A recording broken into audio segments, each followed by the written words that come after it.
Man has been and will always be simultaneously fascinated and terrified of the unknown. Change is the necessary ingredient for all advancement, and yet it is something that very few can accept without a fight.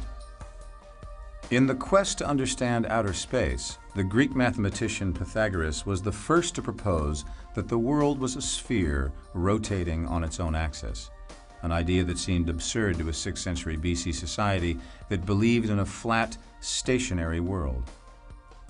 They outcast Pythagoras and insisted that an invisible man in a chariot with flying horses dragged the sun across the sky each day.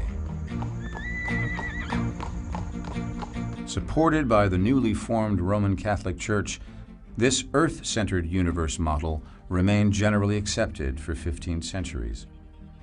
In that time, many scientists theorized that the model was incorrect, but few dared to share their findings, and those who did were outcast. The last of these rebels was Galileo, the first astronomer to use a telescope and the last to be persecuted by the Church for suggesting that the Earth traveled around the sun. He was summoned to answer on charges of heresy. At his trial before the Church, Galileo was forced to curse, abjure, and detest his theory that the Earth moved around the sun. Had he not done this, he would have been burned alive at the stake. Although Galileo complied, he was ordered to spend the rest of his life under house arrest and was allowed no visitors or outside contact. Immediately after being sentenced, a stunned Galileo calmly declared, "And yet the Earth moves." 7, 6, 5, 4, 3, 2, 1, now.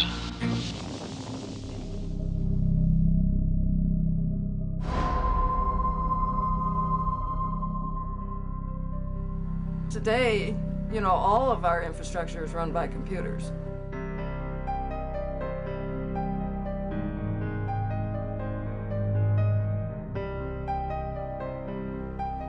Computers are playing a central role in electricity, oil distribution, water treatment, finances, everything. If you roll back a few years in times, you didn't have computer attacks doing things like causing air traffic delays, shutting down ATM systems, shutting down 911 emergency systems. So on. That wasn't happening so much. Now we get that, that can happen. When I first started working with computer security, I think like a lot of security practitioners, I had this mental image that these guys at the CIA and the NSA and the FBI, they were like the computer systems in Mission Impossible, where they had these incredibly secure systems and they actually knew what they were doing. And within a couple of years, I realized I was teaching them. Imagine a bar graph, and government computer security is here, and corporate computer security is here, and my home network is up about there. Cyber terror is a kind of warfare on the virtual frontier.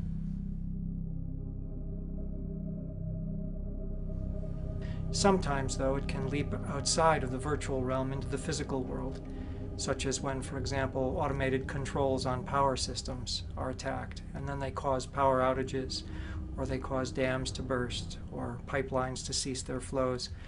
And this is the realm of the cyber terrorist. I think as computers continue to underpin our society and become really part of what we are now seeing, I think, is a digital nervous system that underpins our entire economy, we all have to be cognizant of the threat of computer crime and computer criminals. A hacker isn't necessarily, in the popular vernacular, a bad thing. A hacker is somebody who explores in a quest for knowledge, wants to look at a system and see how it works. The life around me greatly changed. For one, my analytical skills skyrocketed once I started programming. It's more actually a burden analyzing things crazily.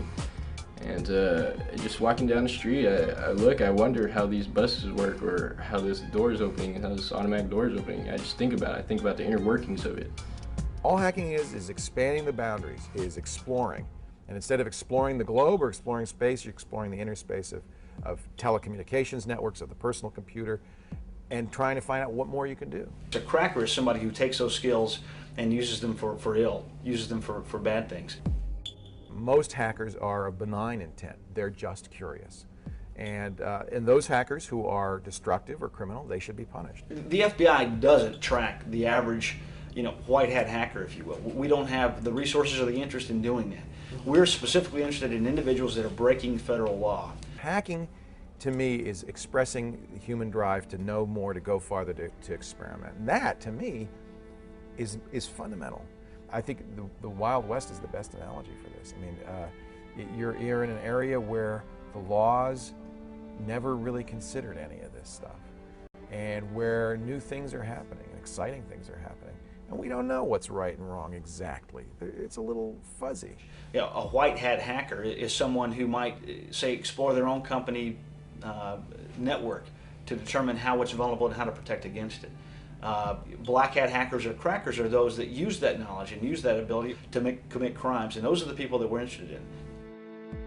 Between the white hat good guys and the black hat bad guys is a very interesting character known as the Gray Hat, an ethical vigilante of the Cyber West.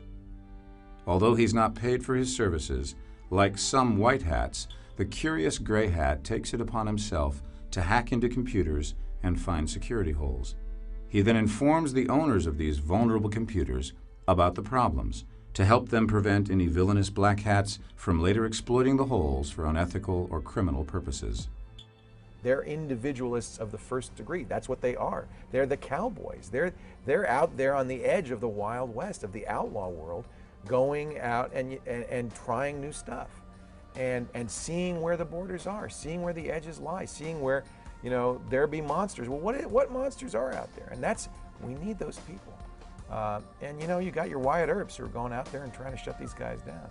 It's very hard to make the distinction in legal and legal when you're talking hacking, because intent is very much part of our criminal justice system. It's very hard to know what somebody's intent was. I understand the government's point of view. I understand that they feel they need to send a message that crime can't be tolerated, no matter how well-intentioned it is. And I think that in some ways they're unable to look beyond that message. I don't think that they necessarily see the social impact of what they do. And I think that you can't use old models and rules and apply them to these new situations. They don't apply very well.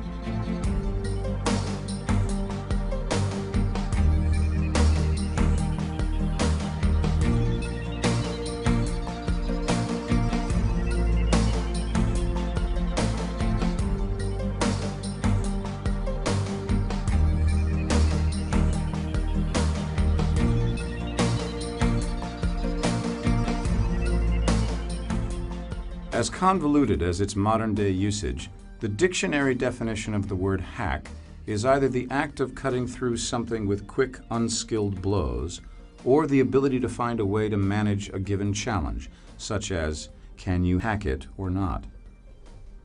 How this word transformed into what we know today as the hacker was not through the computer, but through the model train. In 1946, the Tech Model Railroad Club was formed at MIT. Comprised of engineering students and model train enthusiasts of all ages, the purpose of the club was to challenge and modify the functional design of model trains in order to hack a better train. They defined a hacker as one who applies ingenuity to create a clever result called a hack.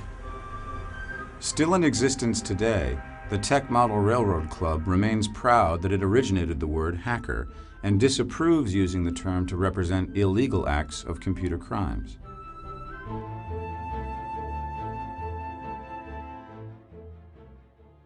As the term hacker moved from the world of model trains to modern computers, one of its key evolutionary phases was the telephone. Now, in 1969, nobody had a computer at home. Phone phreaking was at that time hacking the phone system. There were no computers to hack, there was only the phone system. I've always been working in electronics, experimenting around with things, trying different things, finding out why things did work and why they work so well and why others don't work so well. And I did mostly through experimentation, just by trial and error. I had not actually been the discoverer of the Captain Crunch whistle. The Captain Crunch whistle was discovered by the blind kids. And it was just by chance they happened to play around with the whistle, and they experimented around with pressing different holes to get the different pitch. Like they try this one, that's not 2600, with a perfect pitch. Now that's 2600. The 2600 tone is used to activate and hang up the long distance trunk.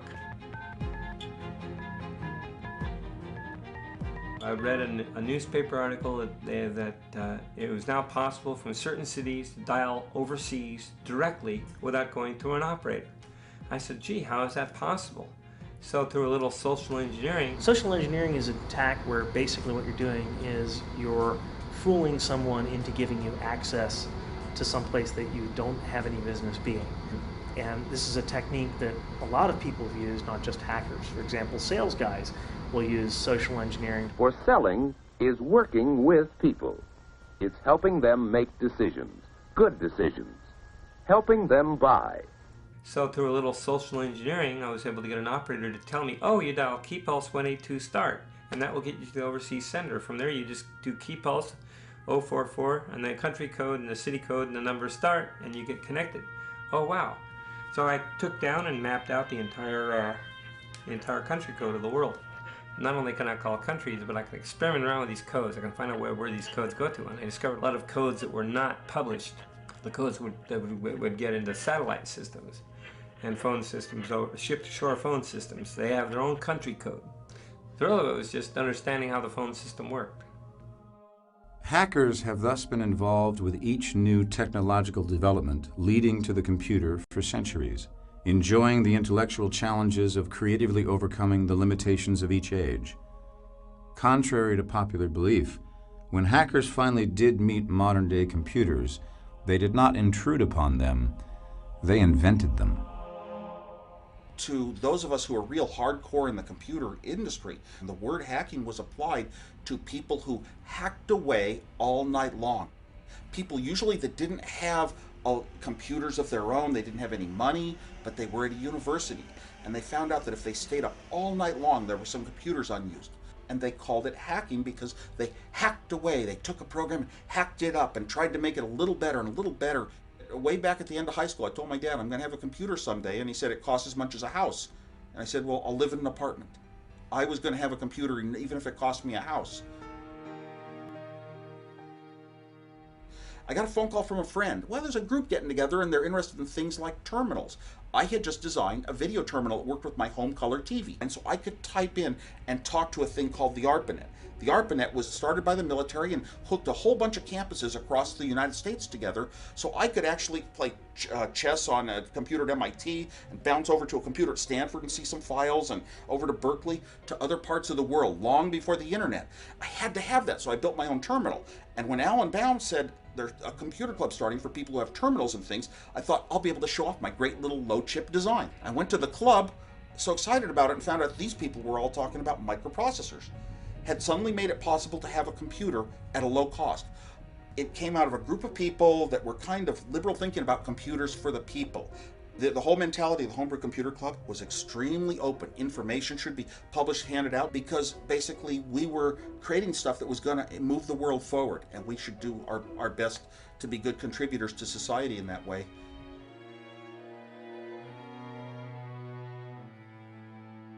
And that's really where that word hacker originated. For a long time, technology, computer technology, digital technology was the realm of the hacker alone. People who were really into it, that was theirs. Big business laughed at it. IBM said there'll never be a market for more than 20 computers in the world. There's no market for that. So personal computing was really created by hackers for hackers, and that's what, we played with this stuff. Then business, industry, government started to say, oh, wait a minute. Oh, there's some money to be made here, and they started to take it over. First by commercializing the internet. Over the last decade, commercialization of the internet has exploded into a multi-billion-dollar industry, prompting governments to argue that they must control the internet to ensure the economy's safety. An international organization named ICANN was thus created by the United States government in 1998. Based in Marina del Rey, California, ICANN controls the 13 computers which manage the domain names of the world. Whomever controls these 13 computers controls the World Wide Web. The rest of the world opposed this United States-dominated control of ICANN, and so it was agreed that the UN would create an international body in 2006 to run ICANN and ensure equal internet availability to all countries. When the time came to relinquish its power, however, the United States Department of Commerce instead declared that the United States would keep control of ICANN indefinitely. The United States has since made controversial use of this self-declared monopoly on the internet, such as taking over the country codes for Iraq and Kazakhstan without requiring consent from either country, and by asking popular search engines to hand over private user information and internet activity patterns. The internet is quickly becoming less of a public information sharing network and more a corporate tool for profit and a government tool for control. I think hacking skills are going to become critical to liberty in this country, because as government and industry starts to realize they can use technology to shut people down, to reduce our liberties, the only freedom fighters out there will be hackers. The next war is not going to be fought with bullets and guns and bombs. It's going to be fought with code. It's going to be fought with technology, with computers. That's how the war is going to be fought. And if you want to preserve liberties in this country, I don't think it has anything to do with the Second Amendment, the right to bear arms. It's the right to bear computers. And over time, the term hacking sort of nowadays has a meaning of I'm hacking my way in, I'm chopping my way into somebody else's computer. And the newspapers and the media have tried to make hacking to be a word that means, oh my gosh, it's something bad, it's a threat, it's one of these invisible threats that you don't know about. There's a lot of like just built in like a kind of church. Here's the dogma, and that's what we have in our society today, even in just government and people. Hackers are bad. It's just one of those church realms, you know, it's like hackers are Satan.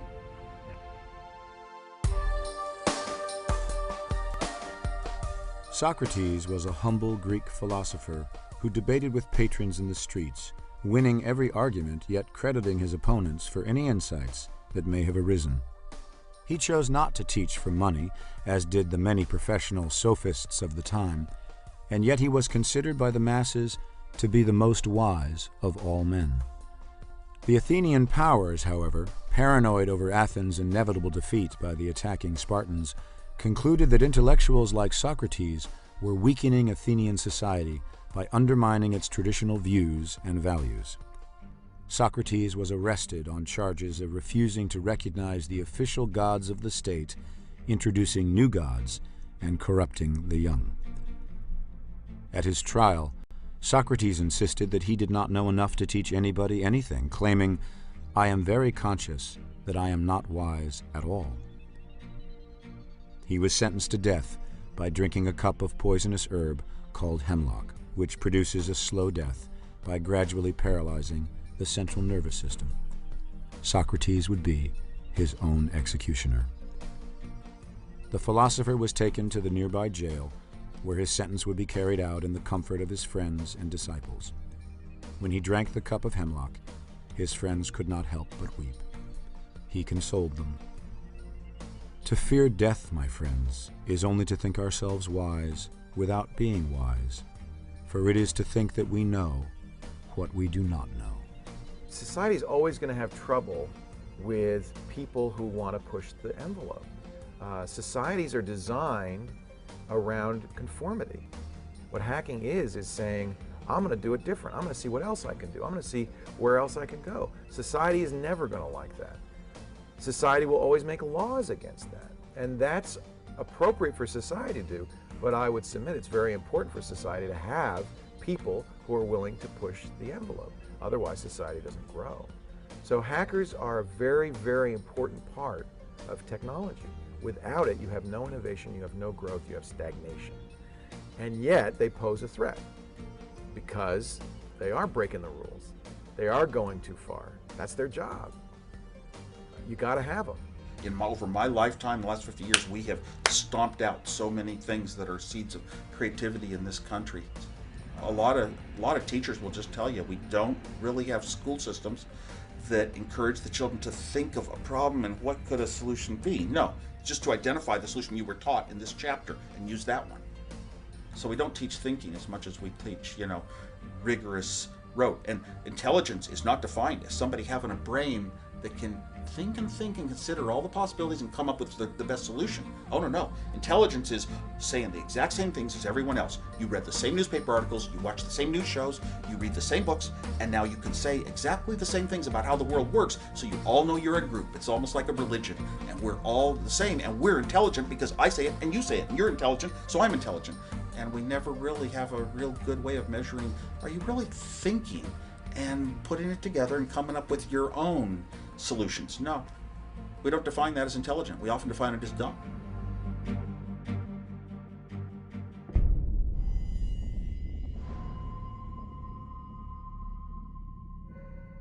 What we see as a growing and emerging threat is the professional cyber criminal.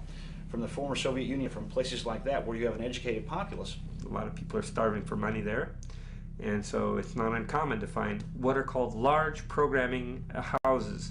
These are houses where where the huge networks are set up, usually out in the countryside, totally nondescript, mostly funded by the Russian mafia types. The organized crime is very much involved in hacking.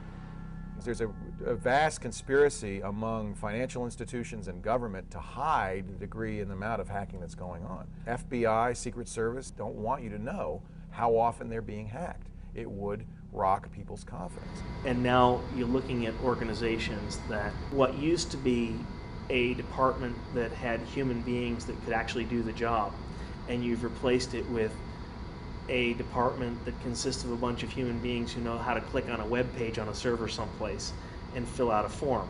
And any place where you're in an economic situation where you are completely de-skilled about the problem you're trying to solve, you're basically a born victim. We heard about the situation in New York on 9/11 where the ambulances couldn't talk to the police, who couldn't talk to the fire department, who couldn't talk to the FBI because they were all using different radio systems that couldn't interoperate. And this is a massive problem, and it's pervasive across all of federal computing. The GAO, I guess, issues these reports that rate the security of government systems. The grades that they assign to the government have often been, D's and F's. One of the greater concerns of those interested in stemming the tide of cyber terror is protecting our power grids. The nation's economy, its defense, its transportation systems all run entirely dependent on smooth flows of power. And if these were disrupted, the economic and the strategic consequences would be simply incalculable.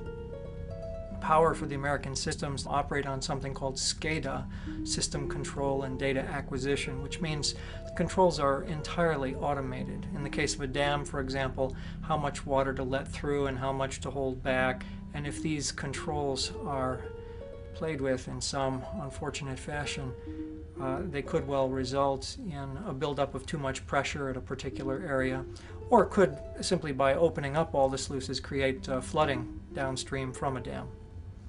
A lot of gas pipelines run on these SCADA systems, and simple things like regulation of temperatures could cause coagulation within pipelines, or automated scrubbers working inside the pipelines to clean them could be used instead to block the pipelines, causing some kind of rupture. But you have to remember now that over 90% of all military communications go over civilian systems. In the military, for example, we have two extremely highly automated systems. It marries up equipment and troops being moved halfway around the world in a synchronized way. If either of those systems were intruded upon by hackers and disrupted, the delays that could be caused in the physical world could run in weeks to up to a month. In a place like the Korean Peninsula, Seoul is already an artillery range from the north, and so slowing down reinforcements coming to the peninsula, that would make a very big difference. The interesting case is the case that took place in Australia a few years ago. Somebody had hacked the sewage treatment system, and they were able to actually cause raw sewage overflows. And so it caused some environmental damage, and some marine life were killed.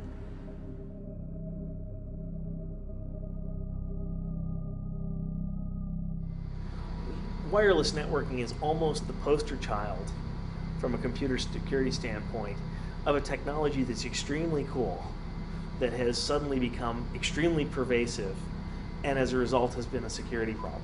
Simply capturing wavelengths around these various wireless hotspots that are being created. Again, for efficiency's sake, it's also creating magnets to draw the hackers who would get inside our systems. An airline had curbside check-in over wireless, and this allowed anybody in the parking lot for that airport to have access to the internal system of the airline.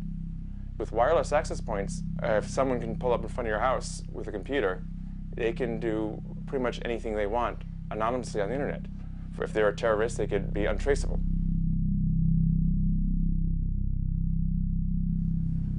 Terrorist groups are beginning to look at the possibilities of cyber terror, but they have to make a decision about whether to develop their own cyber terror capabilities or to recruit others from the outside. Some of the people affiliated with the Madrid train bombings, they had actually freaked the telephone system in order to make free phone calls prior to the bombings. Most of the hardcore terrorist groups out there, certainly the ones that I monitor, have no interest at all in hiring outside hackers because of the security risks that they entail. It was paid a lot of attention to when it was discovered that the Aum Shinrikyo cult, the group that had used sarin gas in the Tokyo subway, was in the software development business, in that they were developing software for Japanese business firms and including the Japanese government, and that they could put backdoors into that software and then exploit those. So they're trying to develop their own cyber terrorists from within their ranks, someone who's already a radical they want to turn into a hacker. There are about 5 or 6 different cyber wars going on around the world today.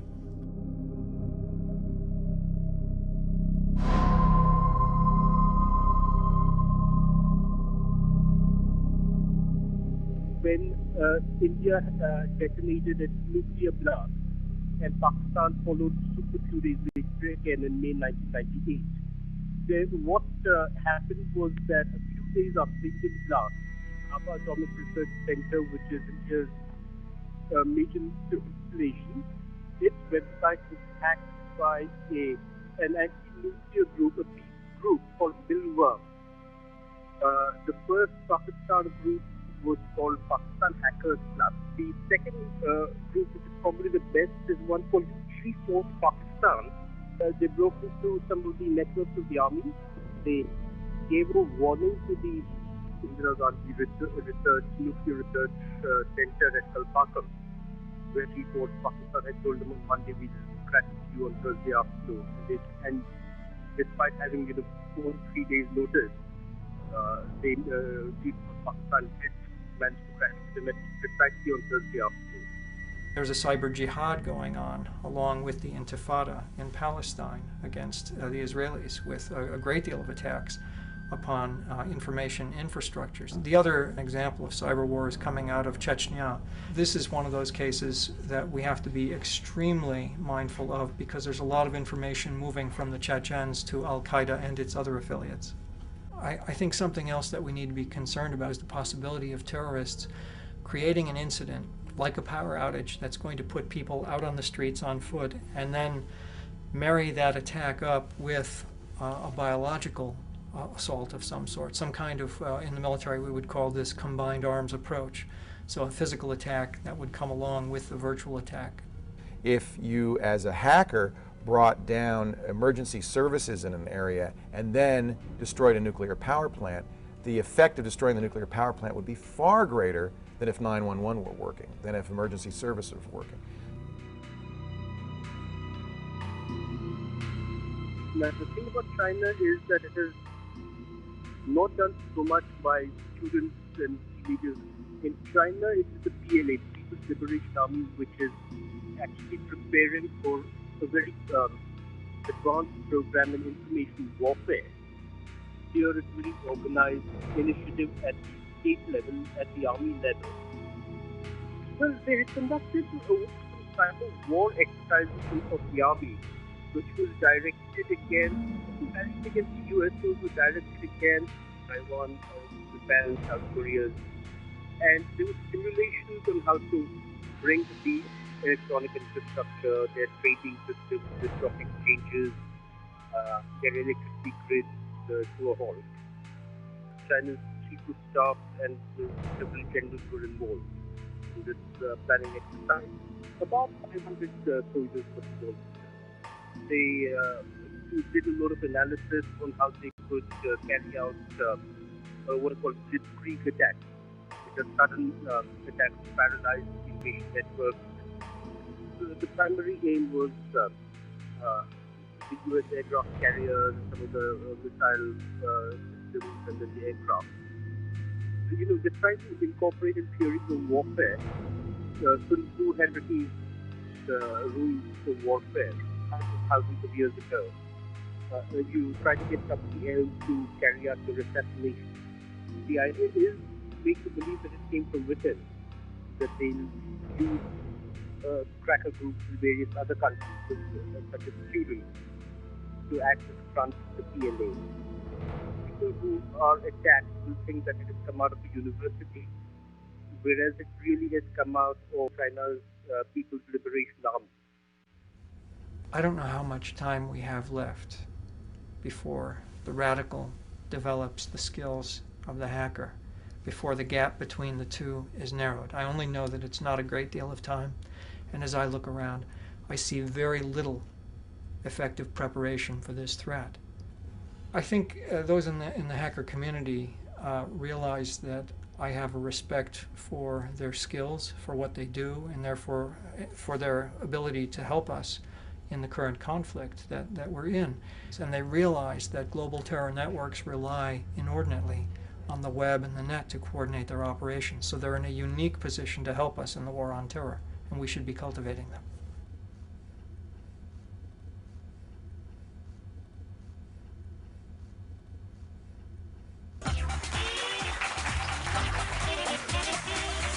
You know him as a guy who hacked Yahoo, AOL, Time Warner, MCI, WorldCom, Microsoft, and very famously the New York Times, and that's just a few of his hacks.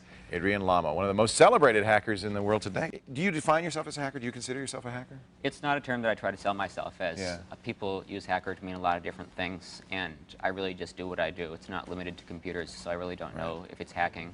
I think Adrian is a really example of a guy with very strongly held beliefs. His ethical scheme may not match society's or other people's, but he believes in it, and he's living up to his own ethical precepts. And you got to admire a guy like that. He's almost a savant when it comes to cracking. Any company that you hear is a common brand name pretty much had a router with WorldCom, had network connectivity with WorldCom, was managed by WorldCom. They were considered to be highly secure. They managed traffic for individual bank branches, potentially even for ATM devices. WorldCom used their employee social security numbers as identifiers, sort of pretty much as employee numbers. The passwords also weren't hard. Some of them had random alphanumeric passwords, but some of the companies that you do business with every day had passwords that were simple dictionary words, names of animals. Here you have companies that on one hand have paid millions of dollars for this network infrastructure, and they can't even be bothered to think of a good password. By combining these dial-up numbers and the logins, anyone at all with this information could have connected to each and every router that handled the data for Bank of America, Ford, Chrysler, NASA. There were very detailed routing paths, like I could see how the Goddard Space Center talked to NASA headquarters.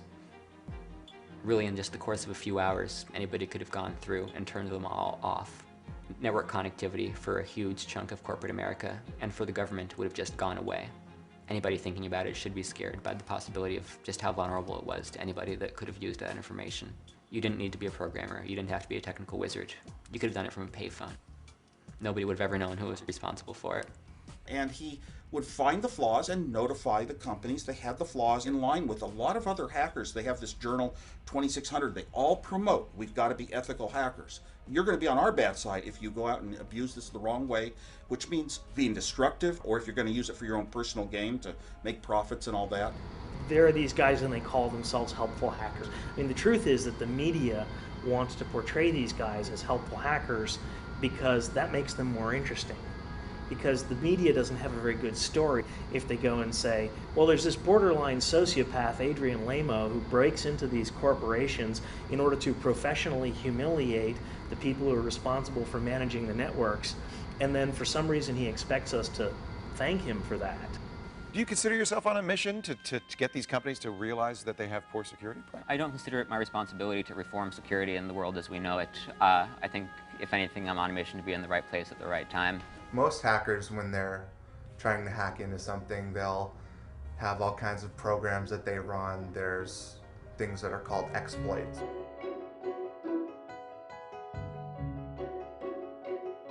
Adrian just goes to a web page and starts clicking around a little bit, and all of a sudden he's at some sensitive company information. I mean, just the fact that he uses a web browser just from Kinko's. I've never seen him use anything other than just a web browser. Adrian never damaged any company that he had any dealings with. I mean, he never asked for money, never asked for anything. The companies that he helps is just a consequence of what he does. He doesn't wake up in the morning and say, I'm going to hack so-and-so, or I'm going to help so-and-so. He just finds himself someplace looking at some information and thinks, you know, these people might want to close this down so other people don't follow my path in here. If I can get in here, other people can too. He's a good example of a guy who lived on the fringes of society and didn't want to be part of mainstream society. He didn't want to hold down a job. He didn't want to go to college.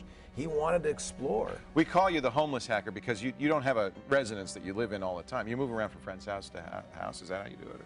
I sort of have a long-term tendency to move around. I've been a little bit more stable lately, but I wouldn't say I'm slowing down. I had an apartment in San Francisco for about 6 months or so, and I was working consistently at the time. I had the opportunity to save up money. I realized Greyhound was cheaper, and it let me see more of the world. And I just started going places, probably from when I was 18 or 19 up until 22, for 3 or 4 years. I would decide that I wanted to visit some place, and since I had my entire life on my back, I would just wander out and find myself never coming back and moving on to a new city. It spoke to what must have been the sense of wonderment that the people that sighted new land for the first time must have felt. I do it because it's what I do and what comes naturally to me. Yeah. In any environment that I'm in, I notice things and I follow up on them. I often meet people that have lived places their whole lives and find them terribly boring because they were raised there and only know one way of seeing it as this place that they're stuck and they want to get out of. And they're often amazed just by my sense of wonderment at many of the places around them, of my ability to just walk around and find so much uniqueness about it that they've lived with every day and never really noticed before. I had very low expenses. For a lot of the time, I could usually live on less than 50 bucks a week, 100 bucks a week if I had to. And frequently I would end up somewhere where I knew nobody and had nowhere to go. You know, there have been times that I've slept in abandoned buildings, and that is just as important to me because of the sense of improbability, of the sense of newness, of uniqueness, as any network compromise, because, again, it's another layer of things that you don't usually see. I try to find locations that don't show signs of traffic and that are likely not to have anybody coming around, at least during the evening. Sometimes I've used construction sites that were active during the day, but at night were relatively secure as long as I got out before normal business hours. This gives me an idea of when the last time that this might have been used was. Even the container of beef broth mix is a little bit retro, and it's not that old, but the font is off. You don't see this in advertising anymore. Not unless somebody's trying to be deliberately retro, and they generally only do that on outside packaging. I think for me at least, one of the prime ways of determining the age of the place that I'm in is the various brands that I find scattered around, the fonts they use and the advertising they use, because that's one of the most distinctive marks of progression of time around civilization these days. Insofar as I'm concerned, the most attractive aspect of this particular location is that it has two places where one could rest, the chair and the couch. Although the couch would be more comfortable, I would opt for the chair because it doesn't have a line of sight to the door. That way, if somebody was going to walk in, the first thing that they saw wouldn't be me, giving me time to react to their presence.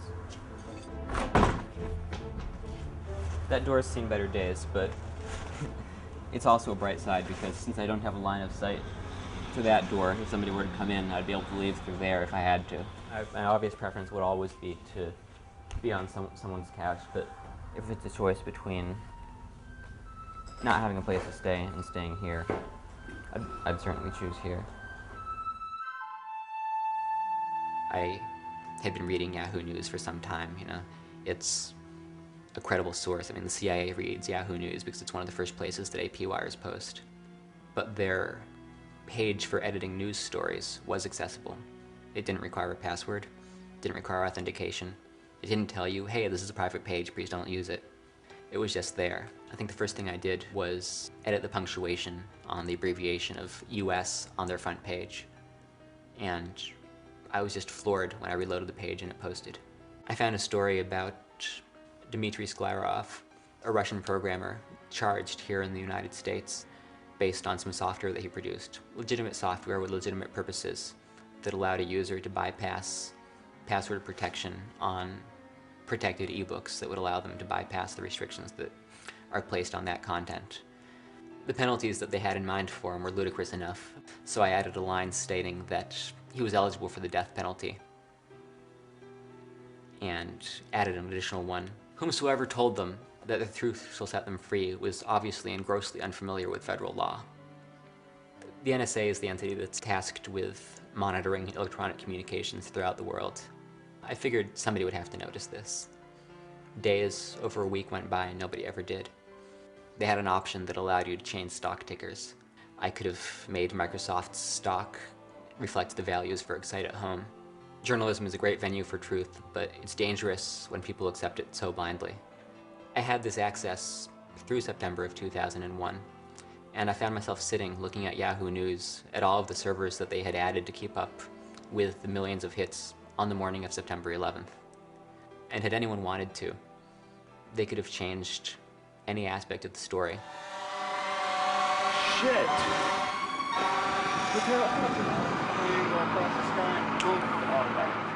After September 11th, I had a change of heart. It's all about money and all that, but I started looking at things a lot of things differently, and our security being one of them. And I knew that I had a certain skill that I could apply to help secure the government's critical infrastructure. And it's a general understanding within the underground hacker community that emails and any type of communication to government officials or military most of the time don't listen to our warnings. I first tried to inform the government years back. I was 15, 16, 17, and then finally 18, 19. I don't see anything happening. I'm gonna have to take the next step. And basically a deceptive duo was created in order to publicly expose the vulnerabilities in our critical information infrastructure.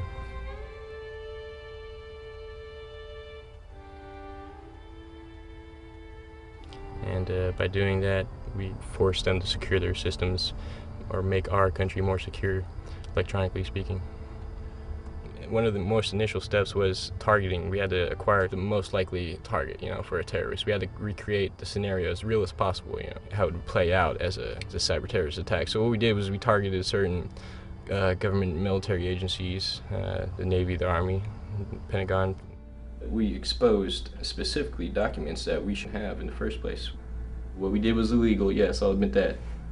We accessed their computers without their permission. But that was the whole point. We needed to do that. We needed to recreate a terrorist scenario. Now, why do these networks wind up getting connected to the internet or connected through a firewall to some other network? It's so people can send email.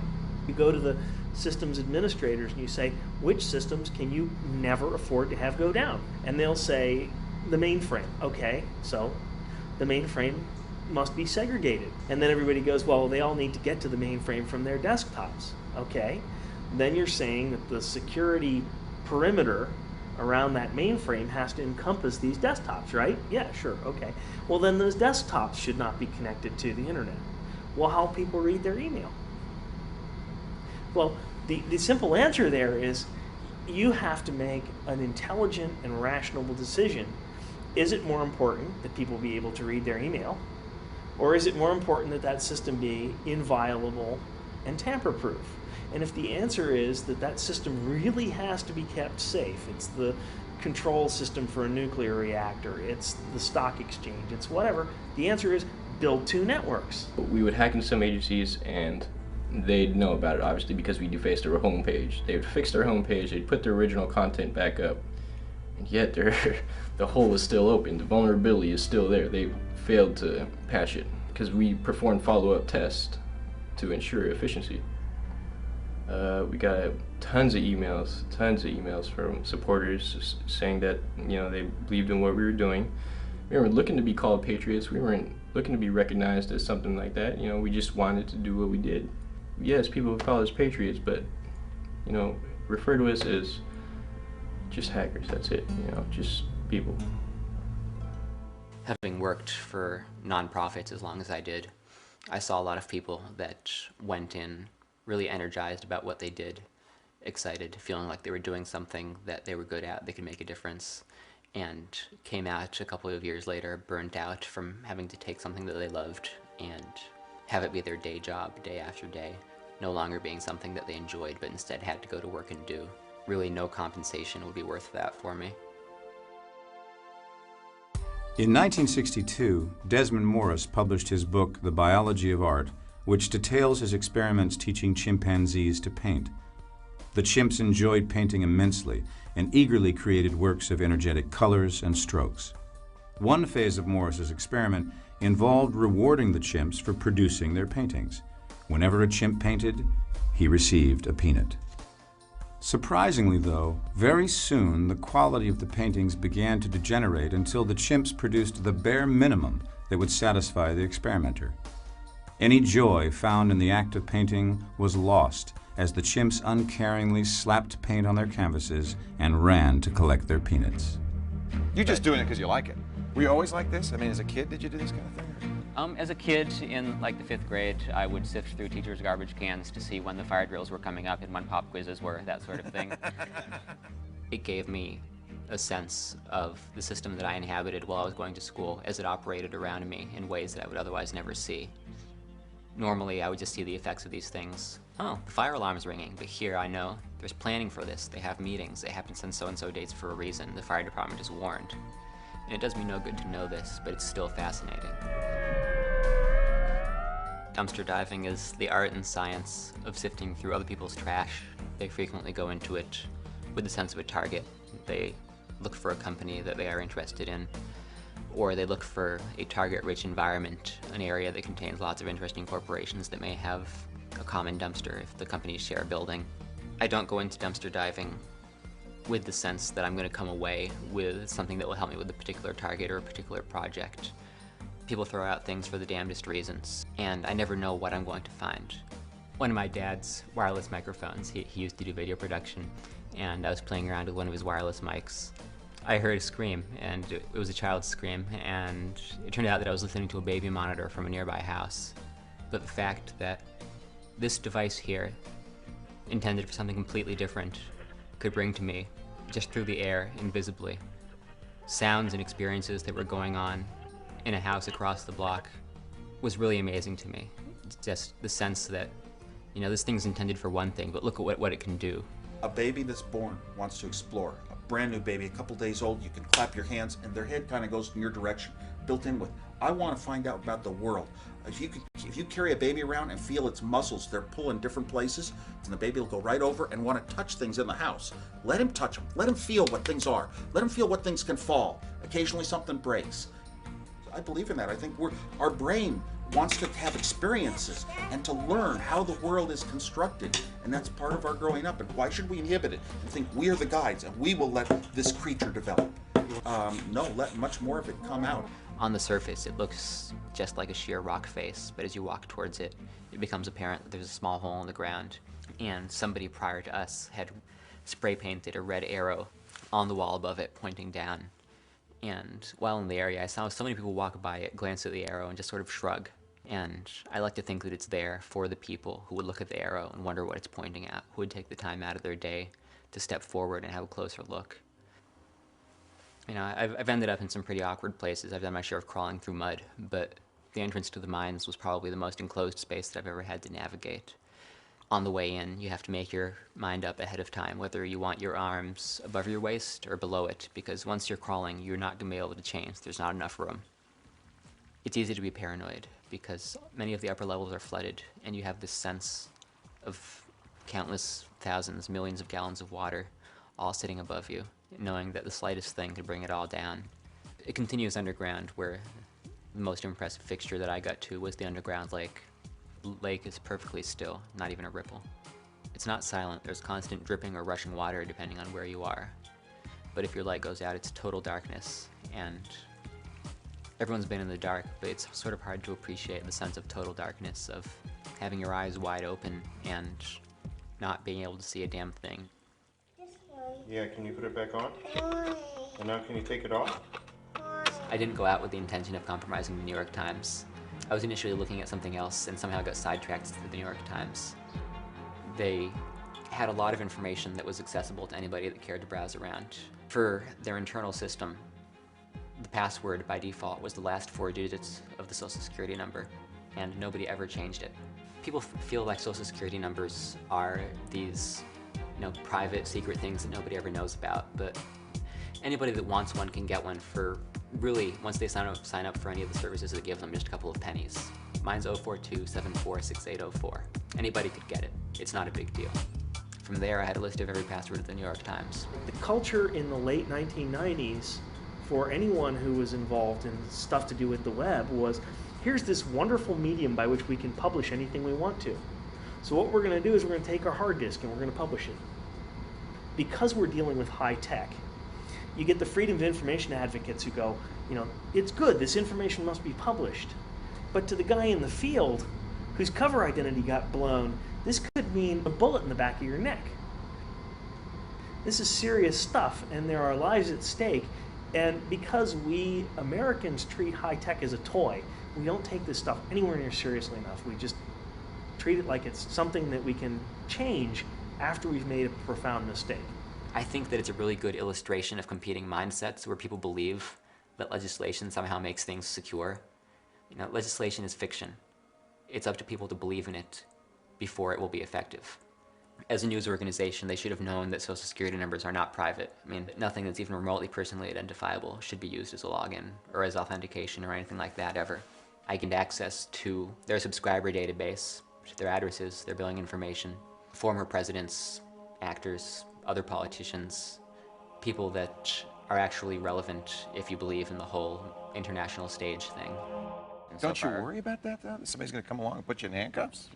I recognize that there was the possibility of consequences, but really, I don't think that it's one of those things where consequences can be a deterrent, because it's my nature, it's what comes naturally to me, and I think it's what comes naturally to a lot of people. Yeah. And I just figured that, while I'm doing it, I should do it in a way that sets precedent so that anyone who ends up doing something similar to what I do might be in a situation where they can contact a company and the company can say, this is where things happened before, and maybe we don't have to put him in jail and things will be okay anyways. It's an impulse, and it's something that I really don't think that I could stop doing if I tried. Even in a prison cell, I would find ways to find discrepancies and anomalies in the system, whatever it is that the system may be there.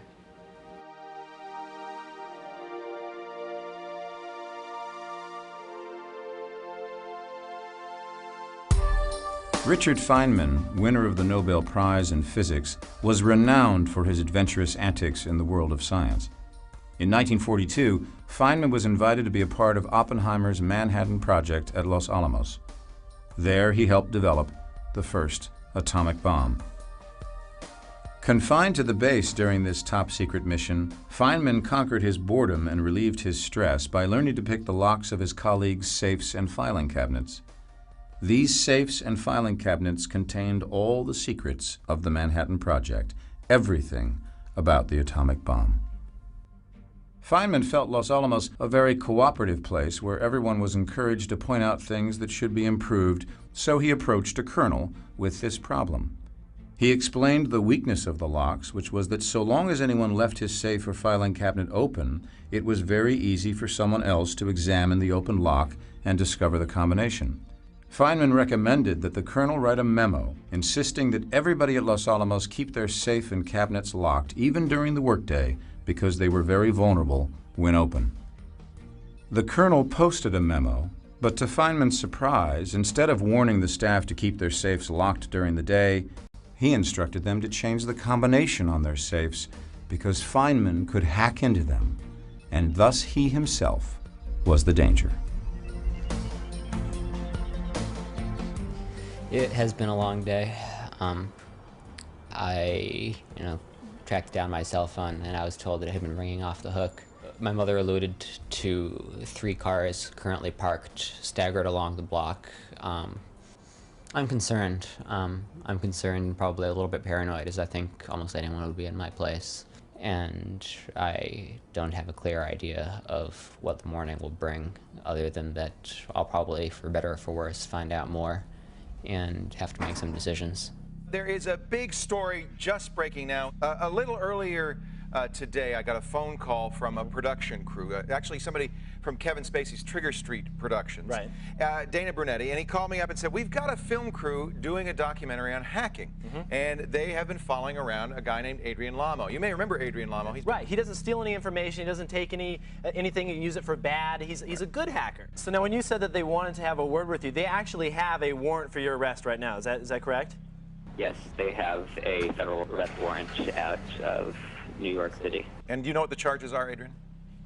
I just know nobody's saying anything, but right. I have reasons to believe that they relate to a criminal complaint that was made by the New York Times relating to my publicized intrusion into their systems last year. It took me by surprise how big the story was. I think it reflects a certain naivety on my part. I just didn't know that it would take on so much momentum. I think I misjudged the public mind in that respect, because to me, the access at WorldCom, being able to essentially shut down the infrastructure for some of the most powerful companies in the world, that was important. The phone number for, Rush Limbaugh, that's not so much. What are you going to do with that? But again, people are obsessed with celebrity, so that's what got play. freelamo.org had a link on their page.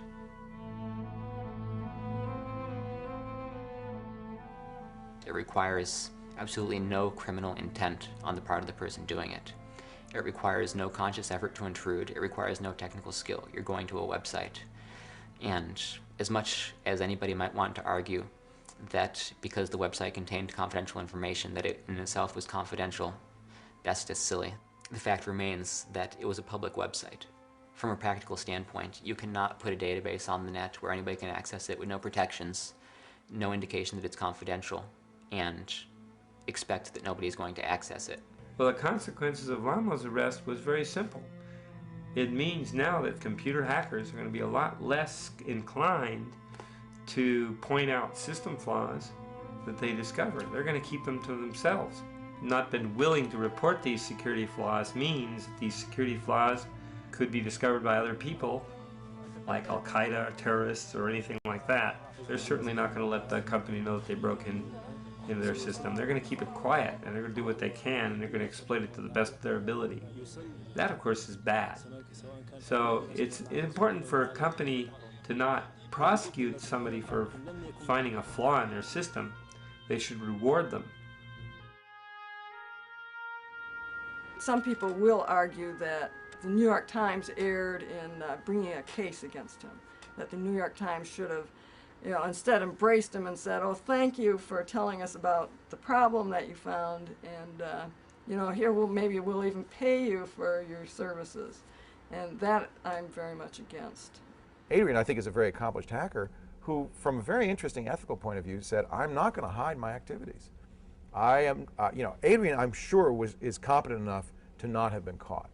But he, at no point did he try to hide what he was doing. Coming from a philosophical and ethical perspective that I have a lot of respect for.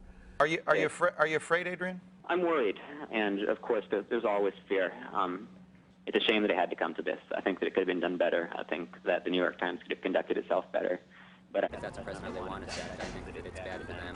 It's bad for people that want to help security, and it's really bad for the companies that are getting intruded upon because it really cuts down their level of support. He's not the guy you should be worried about. The guy you should be worried about is the guy who is working for the mafia, who is, you will never know about, you will never hear about. The guy, he doesn't boast in chat rooms, he doesn't put his name in the code, he doesn't say what school he goes to, he doesn't do a shout out to his peeps in the virus code. He's doing stuff cleverly and successfully, and you never hear about that stuff because, frankly, they can't catch him. if you're the New York Times or somebody like this, and Adrian Lamo goes and breaks into your network, and then he calls you up and he says, I found a way to break into your network, and I'll tell you how to do it. Of course, I'm also going to tell the press about this, right? Now, what effect is that going to have on the network manager whose job it is to keep that network secure? You think he's going to be overwhelmed with gratitude? Do you think this guy is going to be popping champagne corks and going, wahoo, Adrian Lamo came and helped my network get better? This guy's going to probably lose his job. And I hope that the people out there who are considering courses of life of their own will not let the people that want to criminalize curiosity stop them from doing what they want to do.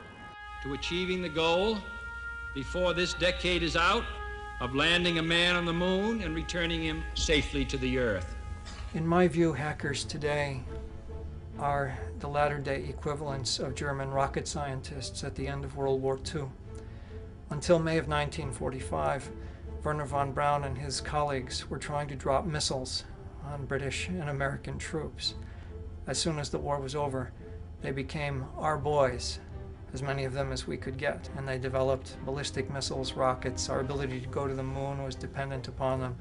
They were treated as heroes. When I was growing up in the 1950s, Wernher von Braun was my great hero, and I really didn't pay attention to what he was doing when he was fighting against us. Well, today we have to look at these hackers and see that even though they do some malicious things, they have a knowledge that's extremely important to our security, to our safety, and to our ability to confront terror. I think government's real challenge right now is to bring them on the inside to help train our own information specialists to work to track terrorist organizations. Frankly, we could own all the master hackers in our country for half the price of an advanced fighter jet. So we're not talking about much cost. We need to recruit these people. We need to use them. They're Americans too. They're patriots too. They can help win this war on terror. They count more than a carrier battle group, quite frankly. Unfortunately, we have a much different relationship between government and hackers today than we had between government and those German rocket scientists nearly 60 years ago. We have, in fact, a poisoned relationship in which a hacker can do more hard time than an armed felon. He would do stuff like he'd call the telephone line crew support number and say, hey, I'm so-and-so, and I'm up here on a pole in Tulsa, Oklahoma, and I'm trying to test a circuit. Could you reroute this, or could you make this particular change? And it's amazing how effective those kinds of attacks are. He re-recorded the voicemail with his voice of one of the VPs of Novell, and then what happened is he had placed a fake phone call with the engineer and said, hey, just leave the passcodes on my voicemail. Well, they then called back his voicemail, confirmed that it was him by hearing the same voice, so they had no problem to leave those passcodes on there. So it's just one of those things where you're tricking people, you're outsmarting them. One of the reporters, John Markoff, essentially invented the myth of Kevin Mitnick and aggrandized his crimes and his menace. And the upshot was that Mitnick went from being another relatively low-profile case to being a top priority for the FBI. And that's one of the reasons that he ended up in custody without bail, without trial for as long as he did. You could have beat a prison guard over the head and gotten less periods of time in solitary confinement than he did. When Kevin was in prison, he was kept away from payphones. They weren't afraid he was going to hack a voicemail system or open prison doors. They were afraid that he was going to whistle missile launch codes. They felt that he was dangerous enough that just off the top of his head, he could dial up a modem, whistle the appropriate tones needed to connect, and whistle the appropriate codes to launch nuclear missiles. In many ways, his civil rights were violated by a court system and a legal system that just didn't know what to do with him. They were terrified of him. They were afraid of letting him go because they were afraid. They didn't know what he could do. What they did to him was criminal, and I think even they would admit now that they went too far. We're in a certain time right now where things aren't completely ironed out when it comes to laws and the internet. I see government officials, a lot of them, just being completely against hackers because they're misinformed or they don't have enough information. And hackers, I think they're more open to developing relationships with the government. Well, I knew it was going to happen. They have to do it. It's their job, I first thought I was going to be raided because we set up covert communications between each other, me and Ben Stark, another member of the Deceptive Duo. We were supposed to check in with each other every day, no matter what, to make sure that we didn't get raided, because we knew we were going to get raided, we just didn't know exactly when.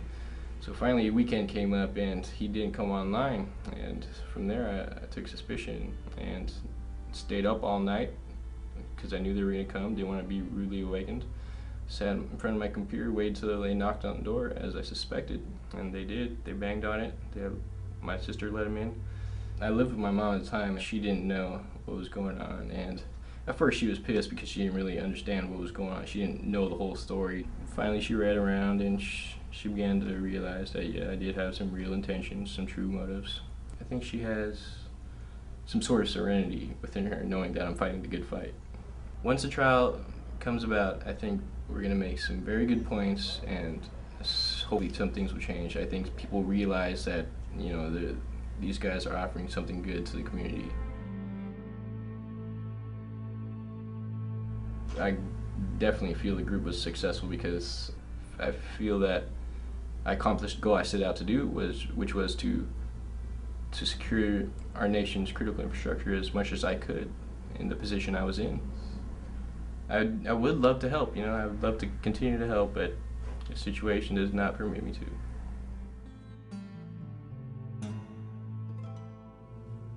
I was sitting in the rec room, and then the news came out on the TV about me being arrested and showing up in Lompoc, and everybody looked around and saw me there. So everybody knew that I was who I was, and that was where I'd been approached by some underground mafia type who really wanted me to show them how to detect whether a phone's being tapped. I gave them bogus information because I thought he was a plant by the police. What I did not know was the fact that he had actually gone out there and verified that the information I was giving him was true or not. And then they came back and they beat the holy crap out of me. I mean, really, I was really screwed up, really bad. I mean, it ruptured the disc in my lower back. It made it so I couldn't walk for weeks at a time. And I never was the same physically ever again at that point. And if I let the guards know that I got beat up, then my life in prison would be as a snitch. And you don't want to have a snitch jacket when you're in jail, especially when you're in jail with a bunch of mafia types. You'll wind up stabbed the next day. In terms of the message that this sends, I believe that they're well-intentioned in wanting to prevent crime and wanting to prevent damage. But in the way that they're going about it, I believe that ultimately it's not going to achieve the goals that they think it will. It certainly strikes a blow against openness. It strikes a blow against people's ability to stumble across something and report it in good faith. I'm not a saint, and what I did was illegal no matter how well-intentioned I did it, but the fact that what they're essentially saying is that it doesn't matter if you come clean, it doesn't matter if you don't profit, it doesn't matter if you do no damage, it doesn't matter if you cooperate, it doesn't matter if you discourage others from doing harm, we're still going to come after you. What does that leave people with?